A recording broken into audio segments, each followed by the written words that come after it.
the Chesapeake and Ohio Class M1.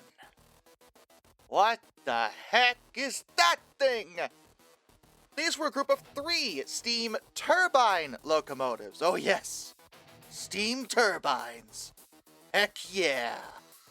Built by Baldwin Locomotive Works for Chesapeake and Ohio in 1947 and 1948 for service on their Chessie Streamliner passenger train, which never actually got off the ground. At the time of their construction, they were the longest single-unit locomotive in the world. And under the AAR, they were 2-C1 plus 2-C1-B. Because I don't know. Guys, it was Baldwin in the late 40s. They didn't know what the heck they were doing. Now, technically, they're not straight-up steam turbines. They're actually steam turbine electric units, which is not the same thing. In that way, they actually differed from the Pennsylvania Railroad's S2, which was also built by Baldwin. She's also a steam turbine, but not a steam turbine electric. The S2 was actually fairly conservative in many ways, despite being a turbine. Also, she was notably better than the M1s in basically every conceivable way. The M1 was a collaboration between Chesapeake and Ohio and Baldwin, as well as Westinghouse. See, at the time, dieselization was ongoing, but some railways, particularly in Appalachia, coal country, were a little reluctant to embrace diesels because they didn't use coal. Not only was there ready access to a whole bunch of coal, which steam engines used, but also they didn't want to undermine their own customers because a lot of their freight revenue were coal drags. C&O was one of several that had this problem. Baltimore and Ohio, as well as Norfolk and Western, were also in a similar situation. But they also recognized there might be a more efficient way to utilize coal traction, and thus Baldwin started messing about with turbines. Now, the problem with turbines is that they don't really usually work very well for railroading, mostly because of an efficiency issue. A turbine is a very efficient power generation method. However, it is only efficient if it's spinning constantly at high speed. That's why they do really well on ships, for example, because ships generally are always moving over the ocean. They move tremendously long distances with the turbine spinning at high speed pretty much all the time. But railroads don't work that way. Railroads not only have a lot of shaking and rattling around, getting knocked all over the place, but also there's plenty of times where you have to stop or slow down, and you can't just keep the turbine going. That was the problem with the S2. She actually worked very well, but she wasn't efficient. She wasn't cost effective because she couldn't operate at maximum speed all the time.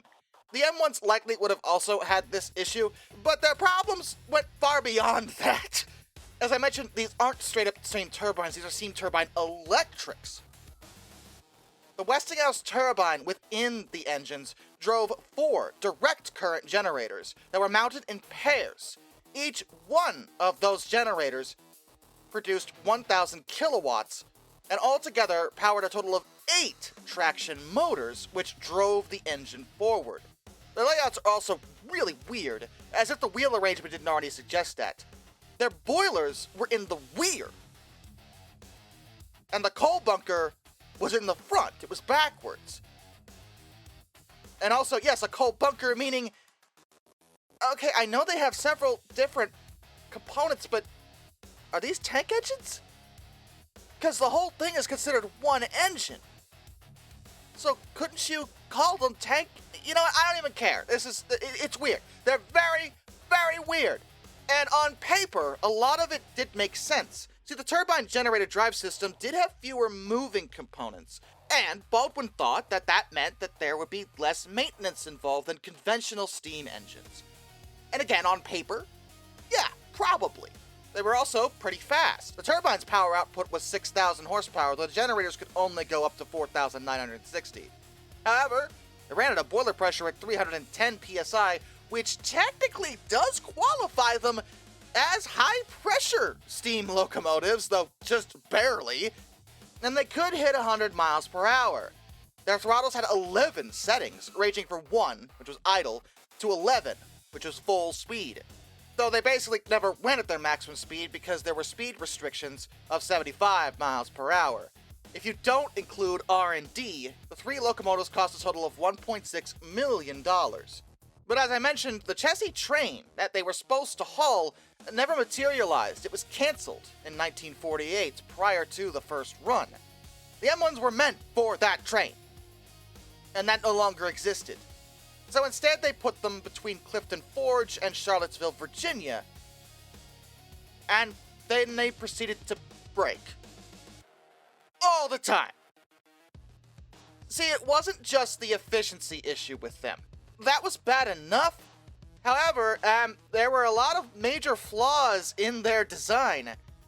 They were nicknamed sacred cows by the workmen because, well, they were all fancy and majestic, but also they just sucked. Despite the blueprints suggesting that these engines would be easier to manage, easier to maintain, because of less moving parts, in reality they were far more expensive to do so. Part of the problem was the turbines themselves. Not only were they not efficient at low speeds, a common problem with the turbines, like I said, in their case, they did not like being shaken around all the time, as one is whenever you're working on a railroad. Coupling, uncoupling, all the back and forth motion, they didn't like it. They did not like it. And the thing about railroad operation also, unlike the ocean, is that there's a lot of dirt and dust and all sorts of stuff that just gets thrown in the air. And the turbines just hated that. Not only would those particles get in the turbine, but they also had a habit of getting into the traction motors. This included coal dust because, remember, they were coal-fired. They threw a hissy fit at the slightest provocation. And the CNO found that they couldn't even operate them between Washington and Cincinnati without mechanical issues. It was inevitable. Something would break. And they had a tremendously short life of just 2 years. That's it. All were scrapped in 1950. Till next time, this is Darkness, and I bid you all a fond farewell.